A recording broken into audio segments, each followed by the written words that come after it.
ये शिवलिंग है, ये गोल जलाधारी है, ये सामने चरण है। करें दर्शन सबने। ये दो सामने जो चरण है, इसके बीच में सुख सुंदरी है। कभी कभी विशेष कोई अवसर आए, सोमवार की अष्टमी पड़ जाए या कोई विशेष प्रदोष का दिन पड़ जाए और आपको लग रहा हो कि मेरा महादेव को मैं जल चढ़ाते चढ़ाते इतना समय हो गया, मेरा महादेव नहीं सुन रहा, तब कभी कभी ऐसा मन में आए कि क्यों नहीं सुन रहा, तब लोटा भरकर जब जल लेकर जाओ, गणेश जी को चढ़ाया, अशोक सुंदरी को चढ़ाया, षडानंद कार्तिकेय को चढ़ाया, माँ जगतजननी जगदम्बा माँ पार्वती को चढ़ाया, वही जल ले जाकर बेलपत्री के वृक्ष पर चढ़ाया। शिव जी को अर्पण नहीं कर पाए। और सरल भाषा में समझ लो इसको, किसी किसी माता को आपने देखा होगा, किसी किसी व्यक्ति को आपने देखा होगा कि वो शिव मंदिर में जाता है, शिव जी को भले जल नहीं चढ़ाता है, पर शंकर भगवान के मंदिर में जाकर इतनी सफाई कर देता है, जहां शंकर भगवान का कहीं बेलपत्र वगैरह पड़ा हुआ है उसको उठाएगा, बीनेगा, फिर यहाँ से धोएगा, श्रृंगार करेगा, यहाँ से साफ करेगा, साफ करके जो पानी जा रहा है वहां साफ करेगा, साफ करके एकदम क्लीन करके फिर शंकर भगवान को पोंछ कर स्नान कराकर जल चढ़ाकर फिर उनका श्रृंगार करता रहता है। कभी कभी आपके साथ में भी ऐसा हुआ होगा, आपने भी करा होगा, ऐसा नहीं कि नहीं करा। कभी कभी सब दूर सफाई के बाद शिवलिंग की सफाई करना भूल गया या शंकर जी के शिवलिंग पर जल चढ़ाना भूल गया, जल चढ़ाकर आ गया। अब आ तो गया, पर चिंता देवादिदेव महादेव को लग गई। मेरा था, भक्त था, उपास करता था, शिवरात्रि का व्रत करता था, पशुपति व्रत करता था, सोमवार सावन के करता था, 16 सोमवार करता था, पर आज इसको ना जाने क्या हो गया कि ये मेरे ऊपर जल ना चढ़ाकर सब दूर जल चढ़ाकर चले गया। देवादिदेव माता पार्वती जी से कह देते हैं, सुन पार्वती, अगर कोई भूलवश भी मुझ पर जल चढ़ाना भूल जाए और तेरे हस्त कमल पर जल चढ़ा कर जाए, तो पार्वती जितना फल मैं प्रदान करूं उससे दुगना फल तुझे प्रदान करना है। यह शिव कह रहा है।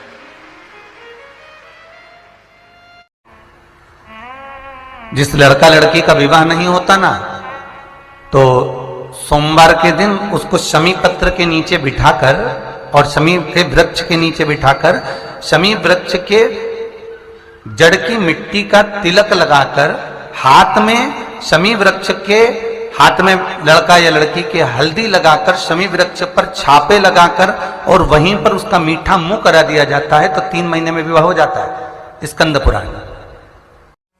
पूरे साल में 1 महीना श्रावण का 33 कोटि देवी देवताओं ने भगवान देवादिदेव महादेव के हाथ जोड़कर मांगा है कि 1 महीना ऐसा दे दो जिस महीने में अगर संसार का मनुष्य संसार में जन्म लिया मानव, अगर मान लो संसार में पैदा हुआ मनुष्य अगर शंकर भगवान को जल चढ़ाना भूल जाए, तो 33 कोटि देवताओं ने शंकर भगवान से कहा कि हम देवता देवादिदेव महादेव आपको जल चढ़ाएं और जल चढ़ाएं और उनकी समस्या भी समाप्त हो जाए। तो देवताओं को देखकर भगवान शंकर ने कह दिया, एक श्रावण का महीना मैं आपको देता हूं, उसमें कुछ मत करना, आपको लोटा भरकर जल चढ़ाने की भी जरूरत नहीं पड़ेगी, जो वर्षा होगी देवादिदेव महादेव पर जल चढ़ाकर चली जाएगी, संपूर्ण विश्व का कल्याण।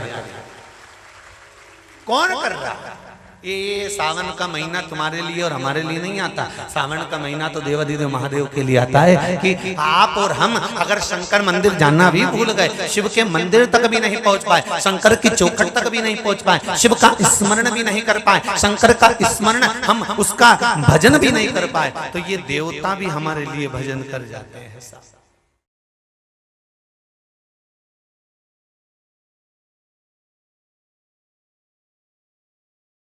पहला दिन एक बेलपत्र शिव को अपनी मनोकामना कर कर रोग धोग बीमारी तकलीफ कष्ट दूर करने के लिए शंकर के शिवलिंग पर अगर बन सके तो मंदिर में, आप लोग तो यहाँ हैं तो देवाधिदेव महादेव कंकर शंकर को चढ़ाओ। और अगर बेलपत्र नहीं हो तो बेलपत्र जो चढ़ी हुई हो उसी को धोकर वापिस चढ़ाओ। वापिस। और सावन का महीना है, दिल से बाबा को रिझाइए।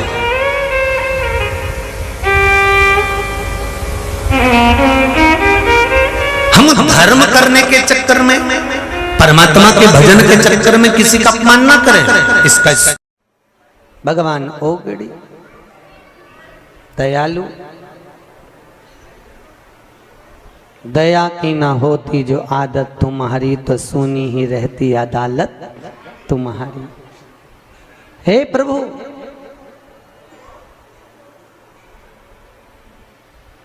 उसको पाना बहुत सरल, बहुत सहज। आज शिव कथा कह रही है, शिव महापुराण वर्णन कर रही है, और भगवान शंकर की पावन कथा कहती है,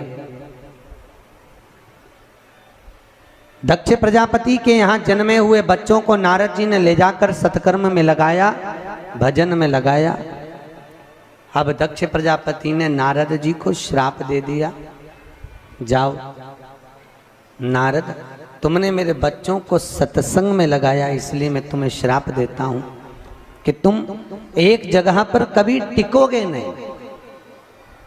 अच्छा ईमानदारी से बोलो, नारद जी को ये श्राप लगा कि आशीर्वाद लगा? सही बताओ। देखा जाए तो नारद जी को दक्ष प्रजापति ने श्राप दिया था, पर यह आशीर्वाद से कम नहीं था, आशीर्वाद से कम नहीं है। संत होना ही ऐसा चाहिए, संत का जीवन हो ऐसा। और संत को चाहिए क्या? एक जगह पर कभी वो टिके ही ना। क्यों? अगर संत एक जगह पर रह जाएंगे, कुएं का पानी एक ही स्थान पर एक ही व्यक्ति पिएगा तो कुएं में भी बदबू आने लगती है। उसी तरह एक जगह पर संत ना टिके, संत चलते फिरते भगवान का भजन करते रहे और दुनिया को भी भजन में डुबाते रहे। बस यही क्रम जीव का चाहिए, यही क्रम। चले गए श्री देवऋषि नारद,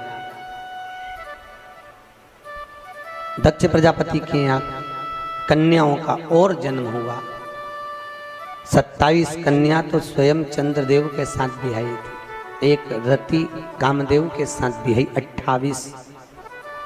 इतनी बेटियों का जन्म होने के बाद, फिर बेटी के जन्म के बाद में आज दक्ष प्रजापति ने माता जगज्जननी जगदम्बा अम्बा रिटर्न बढ़ा, माता पार्वती के, मां अम्बा भवानी दुर्गा के, मां जगदम्बा की आराधना करी, जगदम्बा की आराधना। और जब जगदम्बा की आराधना करी, दक्ष प्रजापति ने मां जगदम्बा को प्रसन्न करा। मां शेरावाली प्रकट हुई और प्रकट होकर बोली, मांगो दक्ष प्रजापति, तुम्हें क्या चाहिए, बोलो तुम्हें दे क्या, बोलिए। दक्ष प्रजापति कहते हैं, मां जो मांगूंगा दे दोगी? हाँ। बोलो तुम्हें चाहिए क्या? मां ने कहा, मांगो। शायद दुनिया का पहला ऐसा पिता होगा जिसके घर में 28 बेटियों के जन्म के बाद भी वो मां जगदम्बा से बेटी मांग रहा होगा। क्या मांग रहे थे? बेटी। दक्ष प्रजापति कहते हैं, मां मेरे को एक बेटी का जन्म हो जाए, ऐसी कृपा करो। देवी जी ने कहा, दुर्गा भवानी शारदा महारानी ने कहा, अरे दक्ष प्रजापति तेरे घर में पहले से 28 बेटियां जन्म ले चुकी है, तो एक बेटी का और क्या करेगा? दक्ष प्रजापति ने कहा, माँ मुझे बेटा नहीं, मुझे बेटी दो। माँ कहती है, तू बेटा मांग ले। नहीं माँ, बेटा अगर जन्मेगा तो बेटा एक कुल को तारेगा, और बेटी जन्मेगी तो वो 2 कुल को तार देगी। मुझे बेटी दे, बेटियां दीजिए।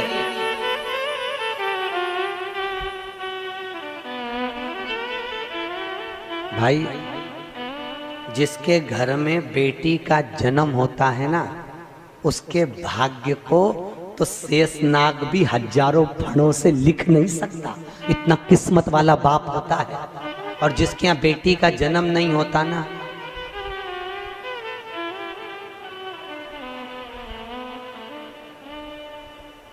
कोई मतलब का जीवन नहीं है।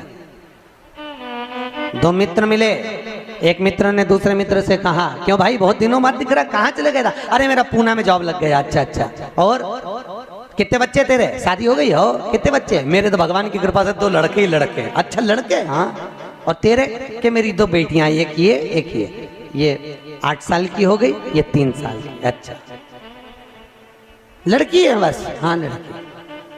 उसने कहा अच्छा हुआ भगवान ने मेरे यहाँ पर लड़की नहीं दी। भैया कौन लड़कियों का ध्यान रखे? स्कूल छोड़ने जाओ, कॉलेज छोड़ने जाओ, ट्यूशन छोड़ने जाओ, आए तो ध्यान रखो, कहाँ जा रही है उसका ध्यान रखो।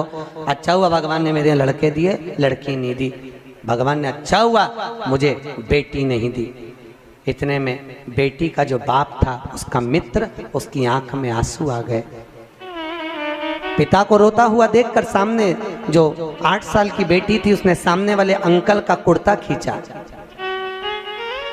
और अंकल का कुर्ता खींचकर कहा, अंकल आप कहते हो कि भगवान ने अच्छा हुआ आपको बेटी नहीं दी। अंकल मैं कहती हूँ भगवान बेटी हमेशा किस्मत वालों को देता है, तेरे जैसे खोड़ले को नहीं।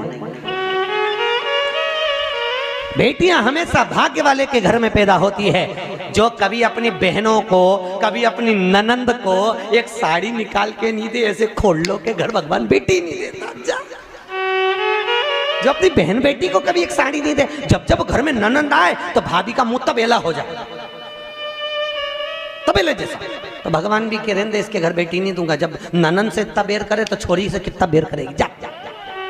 और भगवान ने उसको बेटा दिया। बेटा इसलिए दिया क्योंकि जैसा तू तबेले जैसा मुंह बनाएगी, तेरी बहू उससे 4 गुना बड़ा भगोना का मुंह बनाएगी, जा। इसलिए भगवान ने बेटा दिया, जा, बेटी नहीं दी।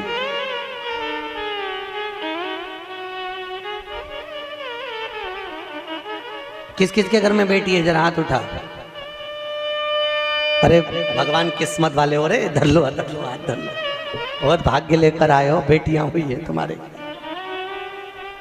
भाई बेटा एक बार माँ बाप को दुखी देख सकता है, पर बेटियां कभी नहीं देख सकती।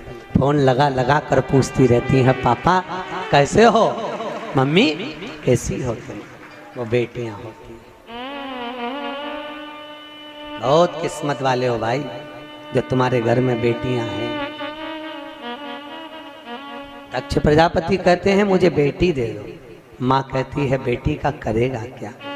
तेरे घर में इतनी बेटियां जन्म ले चुकी है। दक्ष प्रजापति कहते हैं माँ मेरे घर में अगर बेटी होगी तो मेरा जीवन सार्थक होगा।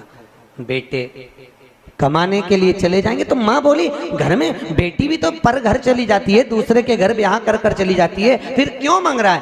दक्ष प्रजापति कहते हैं माँ बेटी भले दूसरे के घर में विवाह कर कर चली जाए, फिर भी बेटी के प्राण जब तक माँ बाप जिंदा रहते हैं तब तक माँ बाप के घर में लगे रहते हैं। मेरा माता पिता